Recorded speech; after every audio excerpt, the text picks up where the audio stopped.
昨日那麼嘈，然後在霎時之間想起我父母，我也不想記起，為當天襯衫似你，便心急到極。其實我都很小氣，對不起，只因常常在你附近，便拿着你出氣。原來朋友仔感情再天真，亦是我永遠也會愛惜的人。明日愛他人，也記住學會不要緊。原來朋友比戀人更高分，亦讓我開始懂得不記恨。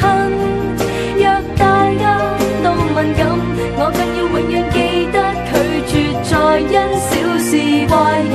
為何沒有這條校訓？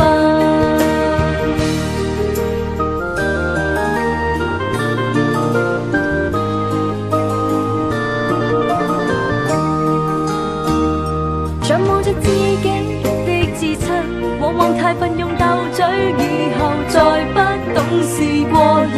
如何講我戀人熱吻？